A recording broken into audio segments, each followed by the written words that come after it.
বাংলাদেশের স্বাস্থ্য খাত দুর্নীতি অনিয়মের জন্য ব্যাপক আলোচিত হচ্ছে, বিশেষ করে যখন করোনা প্যান্ডেমিক বা করোনা মহামারী শুরু হলো তখন এই আলোচনা অনেক বেশি আমরা দেখতে পেলাম।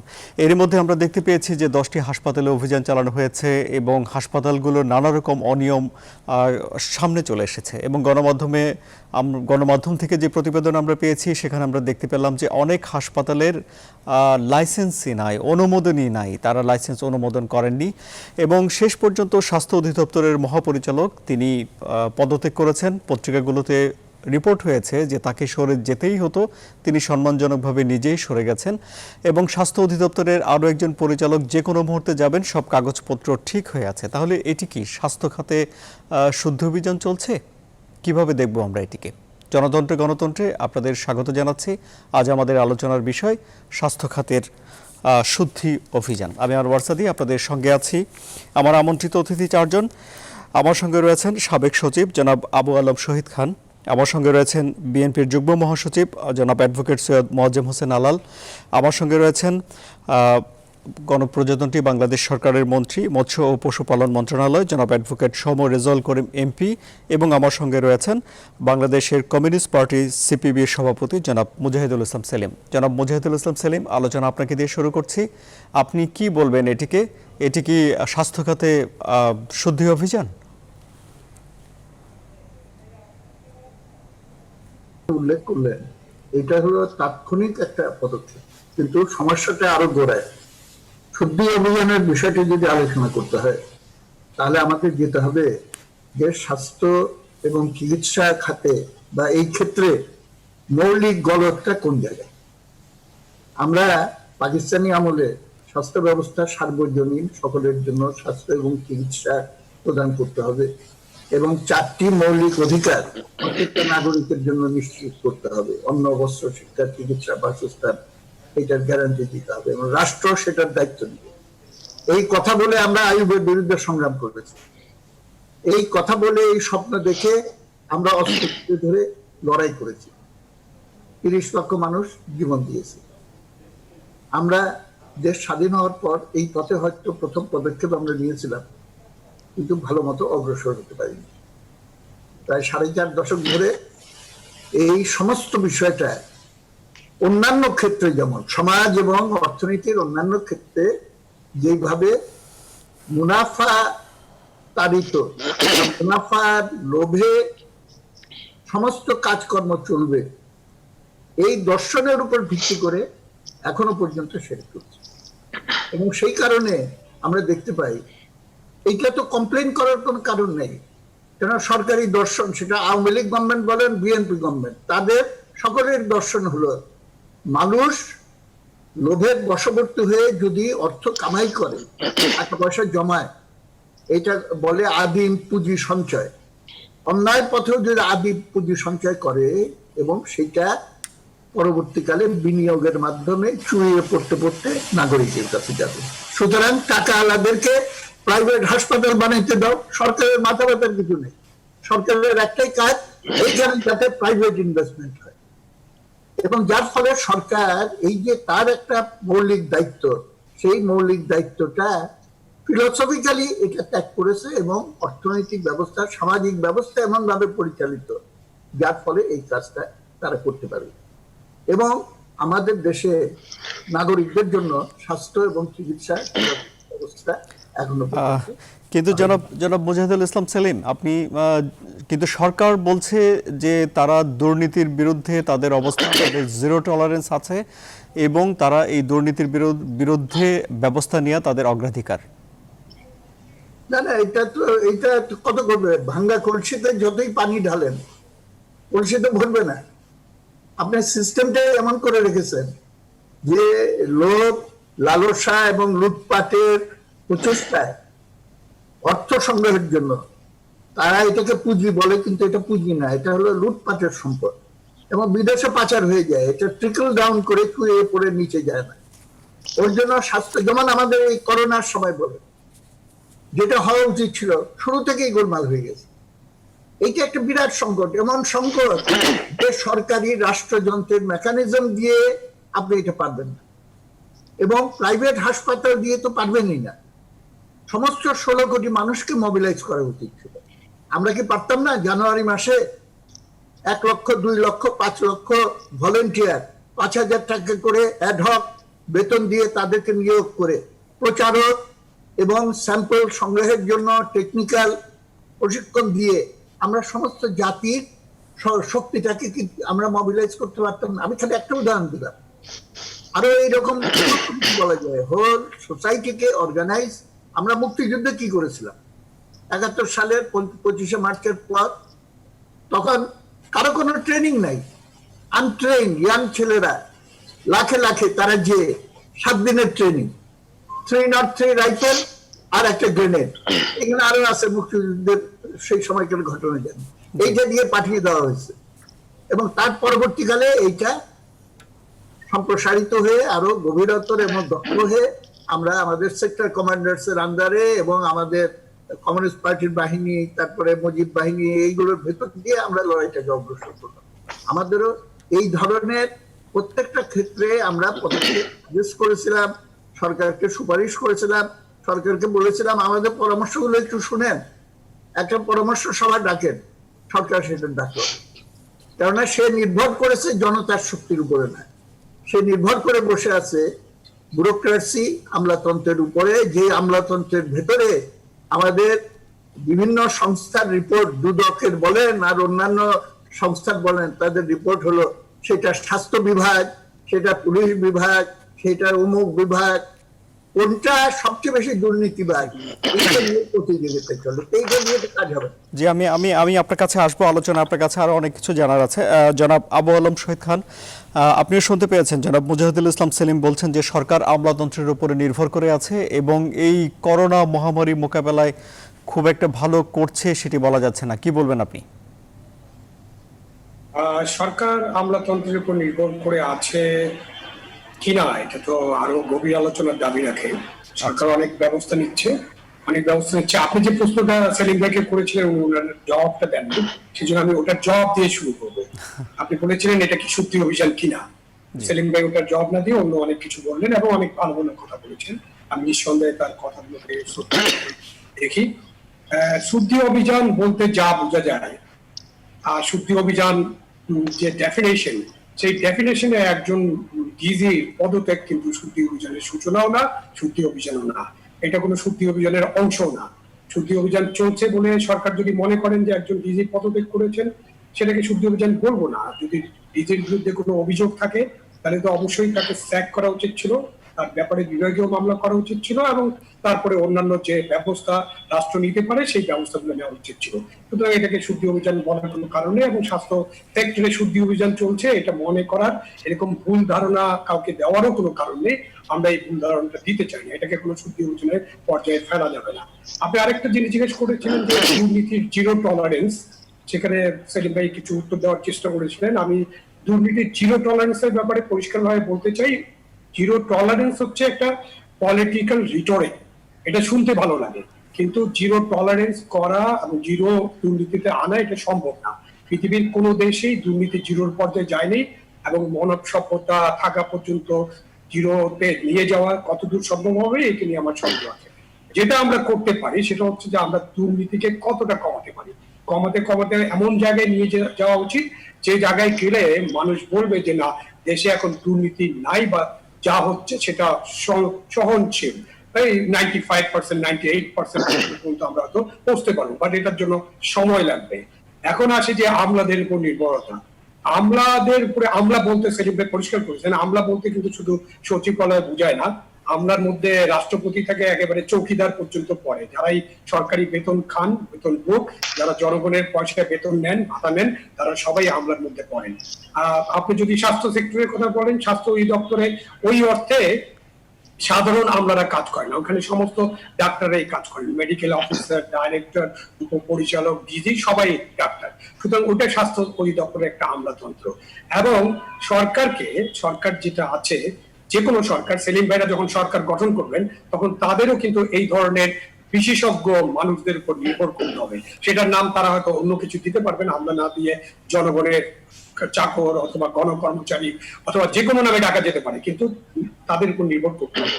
পৃথিবীর সব সমাজতান্ত্রিক দেশেও এরকম নির্ভরতা আছে, একটা স্পেশালিস্ট গোষ্ঠী গড়ে তোলা হয় যারা সরকারকে সহায়তা করে, কিন্তু তাদের একটা ছোট্ট তথ্য আপনাকে বলি, যেমন আইন মন্ত্রণালয় চালান যারা আইনে পড়ে এসেছেন, তাদের ব্যাকগ্রাউন্ড আইন বিচারক তারা, কিন্তু স্বাস্থ্য মন্ত্রণালয় চিকিৎসকরা চালান না।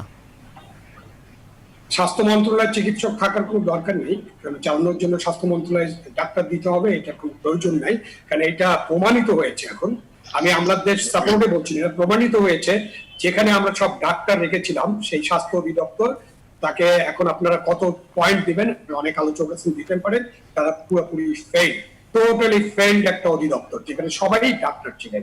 সুতরাং সব ডাক্তারকে এনে স্বাস্থ্য মন্ত্রণালয়ে বসিয়ে দিলে সেটাও টোটালি ফেইল করতো। আমরা প্যান্ডেমিক সিচুয়েশনে যে ধরনের পদক্ষেপ নেওয়া প্রয়োজন ছিল সে ধরনের পদক্ষেপ নিতে আমরা ব্যর্থ হয়েছি। এবং সেলিম ভাই ঠিক মতো বলেছেন যে দেশটাতে, আমি একটা লাইন বলে শেষ করি, দেশটাতে যেটা সরকারের এবং রাষ্ট্রের দায়িত্ব ছিল জনস্বাস্থ্য, কনস্টিটিউশনাল দায়িত্ব, অন্য বস্ত্র বাসস্থান চিকিৎসা তো আছেই, জনস্বাস্থ্য হচ্ছে সরকারের কনস্টিটিউশনাল দায়িত্ব, এবং এই দায়িত্ব সরকার পালন করার জন্য যা যা করা উচিত ছিল কোন সরকারই এটা করেনি, এবং এটাকে আমরা লুটেরা পুঁজিদের হাতে ছেড়ে দিয়েছি। দেশে এখন স্বাস্থ্য সেক্টর বলেন, শিক্ষা সেক্টর বলেন, আরো অন্যান্য সেক্টরে লুটেরা পুঁজিপতিরা এটা লুটপাট করে খাওয়ার একটা রাজত্ব সৃষ্টি করেছে। এটা থেকে আমাদেরকে বেরিয়ে আসতে হবে। আমি আপনার কাছে আসবো।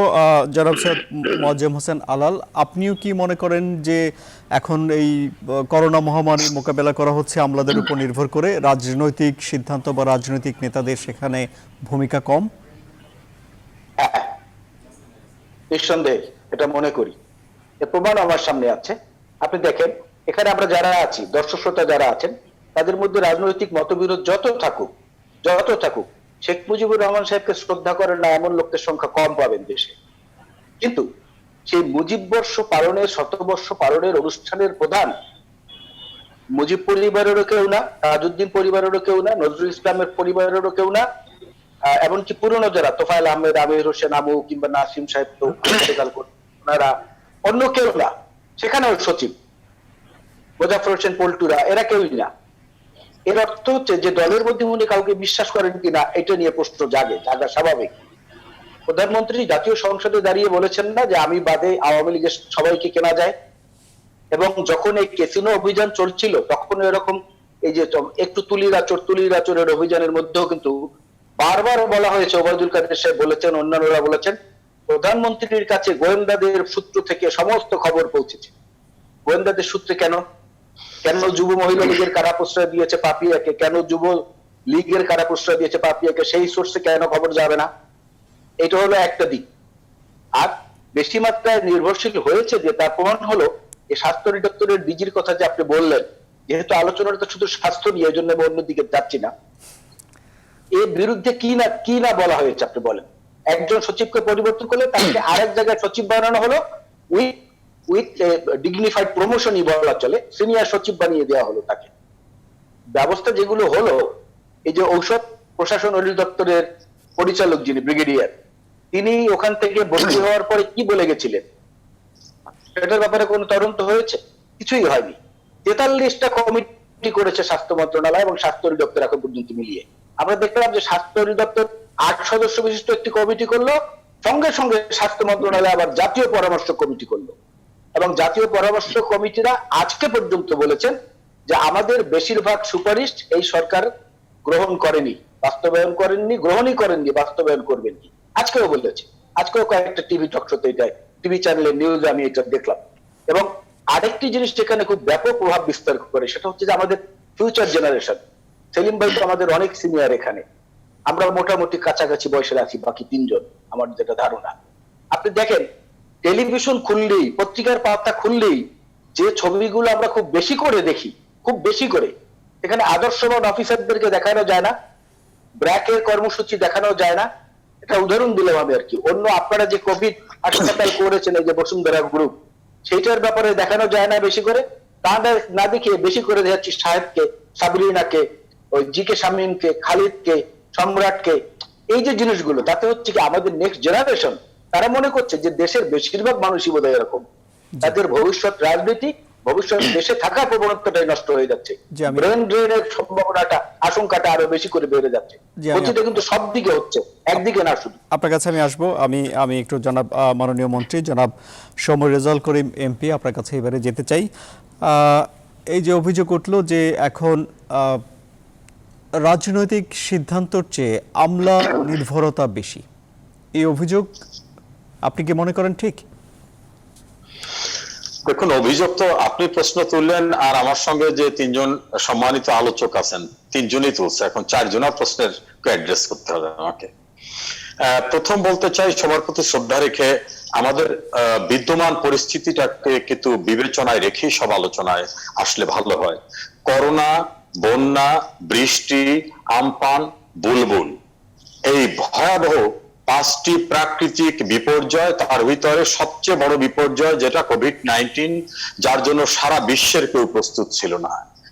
বাংলাদেশের মতো একটা উন্নয়নশীল দেশ, যেটাকে একসময় তলাবিহীন ঝুড়ির দেশ বলা হতো, প্রাকৃতিক দুর্যোগ আসলে লক্ষ লক্ষ লোক মারা যেত। আপনাদের মনে আছে 91-এ কি পরিমাণ লোক মারা গেছিল, এবং সেখানে গবাদি পশুর সঙ্গে মানুষের লাশ কিন্তু কবরে সমাহিত করা হতো।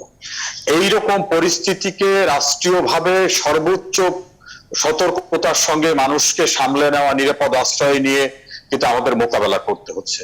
মানুষ রাস্তায় বেরোতে পারতেছে না, তাদের খাবারের ব্যবস্থা করতে হচ্ছে। সেলিম ভাই যথার্থ বলছেন যে স্বাস্থ্য সেবা কিন্তু কোনো দয়া না, এটা সাংবিধানিক অধিকার। অন্ন, বস্ত্র, বাসস্থান, চিকিৎসা, শিক্ষা, এই যে সাংবিধানিক মৌলিক অধিকারগুলি মানুষের, এই সব অধিকারগুলোকে কিন্তু নিশ্চিত করার জন্য রাষ্ট্রযন্ত্রের পক্ষে সরকারকে কাজ করতে হয়েছে। আমরা যখনই করোনা শুরু হয়েছে তখনই কিন্তু আমাদের টার্গেট রয়েছে যে একটা মানুষ যেন না খেয়ে মারা না যায়। বুলবুল আমফান আসছে যে কোনো মানুষ যেন গৃহহীন অবস্থায় না থাকে, যাদের ঘর ভেঙেছে অথবা খাবারের অভাবে বুভুক্ষ অবস্থায় না থাকে। বৃষ্টিতে, বন্যায় যারা ভেসে যাচ্ছে তাদের কিভাবে তুলে এনে তাদেরকে নিরাপদ আশ্রয় রাখা যায়, সেখানে কিভাবে তাদের সহযোগিতা করা যায়, সামগ্রিক বিষয়গুলোকে কিন্তু সরকারের পক্ষ থেকে দেখভাল করে করোনা পরিস্থিতিকে মোকাবেলা করা হচ্ছে। হ্যাঁ, একটা অভিযোগ উঠছে যে করোনার শুরু থেকে আমরা কি প্রস্তুতি নেই না, যারা সেলিম ভাই, শ্রদ্ধা সেলিম ভাই বলছেন যে আমরা ভলান্টিয়ার তৈরি করি না। আসলে ভলান্টিয়ার তৈরি করার বিষয়টাও কি, করোনার যে ভয়াবহতা, করোনার যে ছোঁয়াচে অবস্থা, এখানে ভলান্টিয়ার তো কারো কাছে যাওয়া না। আমরা প্রত্যেকে বাঁচার জন্য বলতেছি নিরাপদ আশ্রয় থাকেন, আপনি অন্যের থেকে দূরে থাকেন, আপনাকে নিজেকে আইসোলেশনে রাখেন, কোয়ারেন্টাইনে থাকেন। কাজে এইটা কিন্তু এইরকম প্রাকৃতিক দুর্যোগ, যে ঘর বাড়ি ভেঙে গেছে বা পুড়ে গেছে, সব ভলান্টিয়ারদেরকে নামায় দেবো, তারা সবাই মিলে সহযোগিতা করবে। এই অবস্থায় যার যার জায়গা থেকে সতর্ক থাকার বিষয়টা হলো সবচেয়ে প্রাধান্য দিতে হবে। এখন স্বাস্থ্য খাতকে আমি লক্ষ্য করলাম যে আবু আলম শহীদ খান বললেন যে লুটেরাদের কাছে ছেড়ে দেওয়া হয়েছে, পুঁজিবাদীদের হাতে ছেড়ে দেওয়া হয়েছে। আমি বিনয়ের সঙ্গে বলবো যে একটু পিছনের দিক তাকিয়ে দেখতে হবে। বাংলাদেশের স্বাস্থ্য খাতকে, প্রান্তিক জনগোষ্ঠীর স্বাস্থ্য সেবাকে নিশ্চিত করার জন্য 1996 সালে প্রধানমন্ত্রী শেখ হাসিনা ক্ষমতা আসার পরে প্রতিটি ইউনিয়নে একটি কমিউনিটি ক্লিনিক করা হয়েছিল, যাতে অন্তত প্রাথমিক চিকিৎসাগুলো কমিউনিটি ক্লিনিকে তারা নিতে পারেন। মানুষের কাছে এত বড় দোরগোড়ায় স্বাস্থ্য সেবা অতীতে কখনো আসেনি। 96-এর আওয়ামী লীগ গভর্নমেন্ট চলে যাওয়ার পর বিএনপি আসলো, সমস্ত কমিউনিটি ক্লিনিক বন্ধ হয়ে গেল। 2009-তে আবার প্রধানমন্ত্রী শেখ হাসিনা সরকার গঠন করার পরে যে উদ্যোগ নিলেন যে স্বাস্থ্য ব্যবস্থাকে ঢেলে সাজানো শুধু না, মানুষের কাছে পৌঁছে দিতে হবে, তিনি সর্বপ্রথম বাংলাদেশে মেডিকেল বিশ্ববিদ্যালয় করলেন। প্রতিটি জেলায় একটি মেডিকেল কলেজ করার চিন্তা ভাবনা সহ প্রাইভেট খাতে, সরকারি খাতে ঢাকা মেডিকেলের কথা চিন্তা করে দেন, কতটুকু জায়গার ভিতর মেডিকেল ছিল, সেখানে 3টে ইউনিট বৃদ্ধি করা হলো, সেখানে 12 ইউনিট বৃদ্ধি করা হলো। কিভাবে সারা বাংলাদেশের স্বাস্থ্য ব্যবস্থাকে সম্প্রসারিত করা যায় সেজন্য পদক্ষেপ গ্রহণ করা হলো। সাম্প্রতিক সময়ের দিক তাকান যে কত হাজার ডাক্তার, টেকনোলজিস্ট, নার্স নিয়োগ দেওয়া হয়েছে, ফর্মাল ওয়েতে না, স্বাভাবিক প্রক্রিয়ার বাইরে দেওয়া হয়েছে, কারণ মানুষ স্বাস্থ্য সেবা থেকে যেন বঞ্চিত না হয়। আবার অনেক ডাক্তার প্রথম দিকে ভয় পেয়ে তারা কর্মকাণ্ডে আসতে চান নাই। অনেক প্রাইভেট মেডিকেল বলছেন যে না, করোনা রোগীদেরকে আমরা দেখবো না। তাছাড়া করোনার ধরন কি, করোনা কোত্থেকে আসছে, এর স্বরূপটা কি, এটাকে কিভাবে করা যায়। মাননীয় মন্ত্রী, আমাকে একটু শেষ করে আপনার সঙ্গে আমি শুধু একটি তথ্য আপনাকে যোগ করে দিই, সেটি হলো যখন করোনা ভাইরাসের প্রকোপ ছড়িয়ে পড়লো তখন N95 মাস্কের কেলেঙ্কারির জালিয়াতি সামনে চলে এলো। কিছুদিন আগে বঙ্গবন্ধু শেখ মুজিব মেডিকেল বিশ্ববিদ্যালয়ের চিকিৎসকরা অভিযোগ করলেন যে তারা এখনো N95 মাস্ক পাচ্ছেন না, যা পাচ্ছেন সেটি নকল।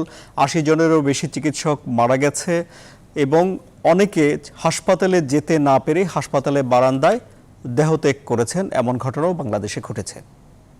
বলুন। আপনার এই কথাটার সঙ্গে আমি কিন্তু দ্বিমত পোষণ করি না। আমাদের কারু কারু ঘর পুড়ে যাওয়ার সময় অন্যের দায়িত্ব পানি নিয়ে গিয়ে ঘরটাকে রক্ষা করা, কিন্তু এই সমাজে মানুষরূপী কিছু নর্দমার কীটও আছে যারা ওই সময় ঘরের ভিতরে আলু পোড়া দিতে চায় বা ঘরের ভিতরে কোনো মালামাল লুট করে নিয়ে যাওয়া যায় কিনা সে চেষ্টাও করে। তারাও কিন্তু এই দেশের মানুষ, রাষ্ট্র কিন্তু তাদের পৃষ্ঠপোষকতা দেয় না। আপনি সাম্প্রতিক সময়ের অ্যাকশন গুলো দেখেন, যে আমার মনে হয় বাংলাদেশের স্বাধীনোত্তর কাল থেকে, সেলিম ভাই এখানে আমাদের যে বয়োজ্যেষ্ঠ রাজনীতিক আছেন, বাংলাদেশের ইতিহাসে এত বেশি দুর্নীতি বিরোধী ড্রাইভ অতীতে কখন হয়নি। কি সিচুয়েশনের ভিতর থেকে আমাদের লড়তে হচ্ছে। আপনি যে কয়েকটা মেডিকেলের কথা বলেন, শাহাবুদ্দিন মেডিকেল, তাদেরকে গ্রেপ্তার করলো। শাহাবুদ্দিন মেডিকেলের মালিকের রাজনৈতিক পরিচয় সম্পর্কে খোঁজ নিয়ে দেখেন আজকে জাতীয় দৈনিকে। আবার দেখুন মুগদায় সরকারি ডাক্তাররা কি কাজ করছে 71 হোটেলের সঙ্গে, তাদের বিরুদ্ধে ব্যবস্থা নেওয়া হচ্ছে। যে পর্যায়ে যেখান থেকে যে বিষয়টা সামনে আসছে, আমরা কিন্তু সেই বিষয়টাকে সেখানে অ্যাড্রেস করার চেষ্টা করছি। এখন আমাদের কিন্তু অলৌকিক কোনো ক্ষমতা নাই যে রাতের মধ্যে ওভারনাইট সবকিছু আমরা করে দিতে পারবো। আর জনতার শক্তির উপর নির্ভর করে কিন্তু শেখ হাসিনা সরকার, কোনোভাবে আমলাতন্ত্রের উপর নির্ভর করে শেখ হাসিনা সরকার না। আবার আমলাদের প্রয়োজনীয়তা অস্বীকার করার কোনো কায়দা নাই। আমরা সারাদিন পুলিশ নিয়ে গালিগালাজ করতে পারি, কিন্তু আমার বাড়িতে যখন ঢিল ছোড়ে তখন কিন্তু থানায় জিডি করার জন্য তাকেই ফোন করে যায় বলে আমার এখানে আসতে হবে। এখন এই আমলাদের ভিতরে একটা অংশ করাপশনের সঙ্গে সম্পৃক্ত, আমি নাগরিক হিসাবে এটা অবশ্যই বলবো। তবে টোটাল যদি দেখেন, এই যে আবু আলম শহীদ খান আমলাদের একটা শ্রেণীবিন্যাস বলছেন, তাদের সংখ্যা কত আর এর ভিতর দুর্নীতির সঙ্গে সম্পৃক্ত কত, সেই মানুষগুলোকে কিন্তু ছাড় দেওয়া হচ্ছে না। আজকে কিন্তু জনপ্রশাসন প্রতিমন্ত্রী বলছেন যে ডিজির বিরুদ্ধে সকল প্রক্রিয়া সম্পন্ন হয়েছে, তার বিরুদ্ধে আমরা ব্যবস্থা নিতে যাচ্ছি। ইতিমধ্যে কিন্তু তিনি রিজাইন করছেন। ডাইরেক্টর আর একজন, তার বিরুদ্ধে কিন্তু ব্যবস্থার জায়গাটা আমরা সেখানে আসছি। আমরা কিন্তু মনে করছি যে আমাদের সাধ্যের যতটুকু, তার সবটুকু নিয়ে, সবটুকু আন্তরিকতা নিয়ে কিন্তু সেই জায়গায় আমাদের চেষ্টা অব্যাহত রয়েছে। এক্ষেত্রে সকলকে এগিয়ে আসতে হবে। এবারের দুর্যোগ কিন্তু কোনোভাবেই সকলে মিলে রাস্তায় নেমে দুর্যোগ দূর করার মতো দুর্যোগ না। আজকে এখানে যে 4 জন আলোচক আমরা আছি, আমরা নিজেরাও কি নিশ্চিত যে আমার শরীরে করোনার ভাইরাস আছে কিনা? নিশ্চিত না। করোনার ধরন, লক্ষণ এক এক জায়গায় এক এক ভাবে আবির্ভূত হচ্ছে। পৃথিবীর সবচেয়ে উন্নত চিকিৎসার প্রস্তুতি রাষ্ট্রগুলি তারাই ফেল করতেছে। সেই তুলনায় আমাদের মৃত্যুর হার কত, সেই তুলনায় আমাদের মানুষ বিপন্ন অবস্থায় কতজন আছে, না খেয়ে একজন মানুষ আছে কিনা। রাষ্ট্র তার সীমিত সামর্থ্যের ভিতর থেকে সকল বিষয়গুলোকে অ্যাড্রেস করছি। আমি মনে করি সকলে মিলে সম্মিলিত ভাবে আমাদের এই প্রচেষ্টা দরকার এখান থেকে উত্তরণের জন্য। আমি একটা বিরতি নেই, আজানের সময় হয়ে গেল। আপনারা সবাই আমার সঙ্গে থাকুন। সুপ্রিয় দর্শক, আপনারাও এই অনুষ্ঠানের সঙ্গে থাকুন।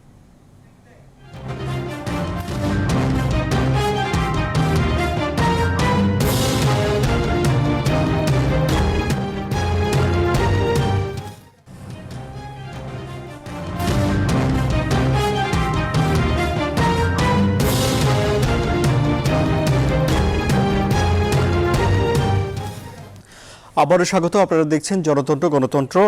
জনাব মুজাহিদুল ইসলাম সেলিম, আপনি নিশ্চয়ই শুনেছেন যে জনাব সমর রেজাউল করিম বলছেন যে করোনা ভাইরাসের যে মহামারী, এর বৈশিষ্ট্য এমন যে ভলান্টিয়ার তৈরি করেও খুব একটা লাভ হতো কিনা তা নিয়ে তার সংশয় আছে। কি বলবেন আপনি? না, আমি এটার সঙ্গে একমত হতে পারলাম না। আমাদের মুক্তিযুদ্ধ তো একটা অভিনব পরিস্থিতি ছিল। আমরা তো সশস্ত্র সংগ্রামে কোনো সময় আগে প্র্যাকটিস করিনি। নতুন পরিস্থিতিতে নতুন কায়দায় সংগ্রাম করতে হবে, এবং সেইটার উদাহরণ আমি দিয়েছিলাম। এবং সেই জন্য 2-4-5 লক্ষ ভলেন্টিয়ার অর্গানাইজ করা যাবে না, এইটা সঠিক না। এবং তারা স্বাস্থ্যবিধি মেনে, এবং যদি ভুয়া মাস্ক এবং ভেজাল এইসব সুরক্ষা উপকরণ যদি না হতো, তারপরে তারা স্বাস্থ্য সুরক্ষা করেই করতে পারে। তার ভিতরে অনেকে মারা যেত, হয়তো মুক্তিযুদ্ধে মারা গেছে না। আমরা মুখে বলি যে এটা মুক্তিযুদ্ধের মতো একটা বড় সংগ্রাম, তাহলে সেখানে আত্মত্যাগের জন্য যথেষ্ট প্রোটেকশন নিয়েই করতে হবে। কিন্তু যুদ্ধের জন্য সময় জীবন বাজি রেখে যদি যুদ্ধ করতে পারি তো এটা পারবো না। তারপর আমি বলি আরো কি কি আমার সাজেশন ছিল। সরকার তো ডাকলো না, ডাকে আমাদের সাজেশন তো শুনলো না। পুরানা বাজেট বাতিল করে নতুন করে ঢেলে সাজানো উচিত। 5 লক্ষ কোটি টাকা বাজেটের 1/3 সেইটা স্বাস্থ্য, শিক্ষা, সংস্কৃতি এইসব সেবামূলক কাজের ভেতরে নিয়োজিত করা উচিত ছিল। প্রত্যেকটা মানুষকে বলা উচিত ছিল যে আপনারা ঘরে থাকবেন, কারো খাওয়া দাওয়ার চিন্তা করতে হবে না। জি এবং আরেকটি 2 কোটি পরিবারকে আপনি যদি বলে দিতেন যে আমরা 6 মাস তোমাকে ফ্রি খাওয়াবো, তুমি ঘর থেকে বের হও না, তাহলে লকডাউন সাকসেসফুল হতো। এবং এটা এত টাকা আসবে কোথায়? আমি হিসাব করে দেখেছি, এটা করতে হলে পরে আমাদের বাজেটে শতকরা 5% হলে পরে যথেষ্ট। তো 5% খরচ করবে না এরকম একটা ক্রাইসিসে? বাজেটের টাকা তো পাবলিকের টাকা, কেন দেয়? আমাদের প্রয়োজনে, আমাদের বিপদে আপদে এটা খরচ করার জন্য। এইটা তো করা হচ্ছে। জি আরেকটি বিষয় আমরা ব্যবস্থা করতে পারতাম, পরামর্শ দিতাম যে জনগণের শক্তিকে উদ্বুদ্ধ করে নিজের গ্রাম, সুরক্ষিত গ্রাম গড়ে তোলো। আমাদের গ্রামে কাউকে আমরা করোনায় মরতে দেবো না, কাউকে না খেয়ে মরতে দেবো না। গ্রাম সুরক্ষা কমিটি সমস্ত নাগরিকদেরকে নিয়ে এটা করা সম্ভব করছিল। এবং সাবান গ্রামে ঢোকার পথে যতগুলো পথ আছে সেখানে টেবিলের উপরে পানি, সাবান এটা রেখে জনগণের এই শক্তিটাকে আনলিশ করাটা সম্ভব না? এইটার ছোট ডাক্তার, নার্স, স্বাস্থ্য সেবা কর্মী, তারা কিভাবে অবহেলিত এবং তাদের টাকা কিভাবে নষ্ট হচ্ছে এটা সকলেই জানে। তারা যদি জনাব মুজাহিদুল ইসলাম সেলিম, আপনি যে গ্রাম সুরক্ষা কমিটির কথা বলছেন, এই বিষয় নিয়ে আমি জনাব আবু আলম শহীদ খানের একটু বক্তব্য শুনতে চাই। এটিকে এখনো করা সম্ভব কিনা? হ্যাঁ, এটা অবশ্যই করা সম্ভব। আর ভলেন্টিয়ারের কথা যেটা বলা হচ্ছে সেটা করা সম্ভব, এবং ভলেন্টিয়ার কিন্তু আমরা দেখছি প্র্যাকটিক্যালি। আপনি দেখেন যখন করোনা রোগীদের আপনার কবর দেওয়ার মতো লোক, জানাজা পড়ার মতো লোক পাওয়া যাচ্ছিল না, বা এখনো দেখেন করোনা রোগীদের যে গোসল করানো হয়, তাদেরকে নিজেদের কবর দেওয়া হয়, সেখানে তো ভলেন্টিয়াররা কাজ করছে। অবশ্যই গ্রামে গ্রামে আমরা একটা ভলেন্টিয়ার করে তুলতে পারতাম এবং সেই ভলেন্টিয়ারদেরকে দিয়ে আমরা অর্গানাইজ করতে পারতাম। অবশ্যই এটা করতে পারতাম, কারণ গ্রাম হচ্ছে আমাদের একটা ইউনিট, যে ইউনিটে মানুষকে নিয়ে কাজ করা সম্ভব। সেখানে আমাদের ইউনিয়ন পরিষদের সদস্যরা আছেন, প্রত্যেক গ্রামে একটা করে মিনিমাম একটা করে প্রাইমারি স্কুল আছে, মসজিদ আছে, কোনো কোনো গ্রামে মন্দির আছে। তা আমরা যদি তাদেরকে নিয়ে একটা অর্গানাইজ করতে পারতাম, তাহলে আমরা অনেক কিছু মোকাবেলা করতে পারতাম। রিলিফ চুরিটা মোকাবেলা করতে পারতাম। আপনি বলছেন জনাব আবু আলম শহীদ খান, আপনি বলছেন যে আমরা পারতাম, এখনো সম্ভব কিনা বা এখনো দরকার কিনা? হ্যাঁ, এখনো সরকার এটা বিবেচনা করতে পারে এবং এটা এখনো দরকার। অবশ্যই এটা দরকার, কেন আমরা যদি এটা না করি, এখন পর্যন্ত আমাদের করোনার যে অবস্থা, তাতে আমরা তো বুঝতে পারছি না যে করোনা কতদিন থাকবে, এবং করোনার যে মানে যেভাবে করোনা চলছে সেটাতে আমরা সামনে যে ঈদ আছে, তারপরে যে আবার লোকজন যাওয়া আসা করবে, সেইখানে কি পরিস্থিতি হবে এটা আমরা জানি না। সুতরাং ভলেন্টিয়ার ক্রিয়েট করে সরকার, এবং সরকারের লোকজন আছে, দলের লোকজন আছে, তাদেরকে আমি তাদের কথা বিবেচনা করছি না। আমি বিবেচনা করছি যে একেবারেই অরাজনৈতিক ভাবে যদি কিছু করা যায়, যার সাথে পিছনে রাজনীতি থাকবে, তখন তারা যদি এই কাজটা করতে পারে, তাহলে কিন্তু এটা করা সম্ভব এবং আমরা এটা করতে পারি। আমরা যে মাস্ক পরা, এখন সরকার যে বলছে মাস্ক পরতে হবে, এটা কে করবে? আপনি বলে দিলেন মাস্ক পরতে হবে, এখন মাস্ক পরাবে কে? কেউ তো পড়াতে পারবে না। জি জনাব সৈয়দ মোয়াজ্জেম হোসেন আলাল, রাজনৈতিক সংগঠন যদি পেছনে থাকে তাহলে সাধারণ মানুষকে সংগঠিত করা সহজ হয়। আপনি কি মনে করেন যে শুধু এই দায়িত্ব এখন আওয়ামী লীগ এবং আওয়ামী লীগ সরকারের?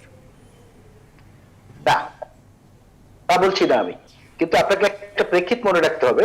মন্ত্রী সাহেব যেটা বলেছেন সেটা ওনার পক্ষে বলা স্বাভাবিক, কারণ উনি যেহেতু একটা দায়িত্বে আছেন, নির্দিষ্ট দায়িত্ব, উনি এর বাইরে বলতেও পারবেন না, ভেতরে যদি কিছু থাকেও মনের মধ্যে।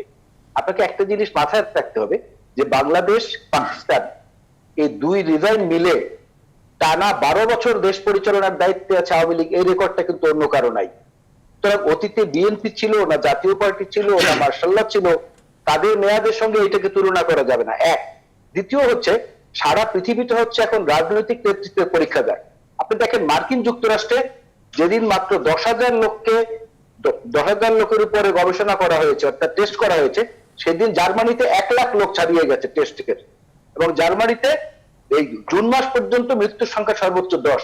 ভিয়েতনাম, সাউথ কোরিয়া, তাইওয়ান, তারা কিভাবে সাকসেসফুল হলো? জার্মানি কিভাবে হলো? রাজনৈতিক নেতৃত্বের পরীক্ষা। এখানকার চাইনিজ মানে অ্যাম্বাসাডার ডিসেম্বরের শেষ দিকে বলেছে যে আপনাদের এয়ারপোর্ট এবং ল্যান্ডপোর্ট গুলোতে থার্মাল স্ক্রিনিং এর ব্যবস্থা করেন। হয়েছিল? আপনারাই তো আমার চেয়ে ভালো জানেন।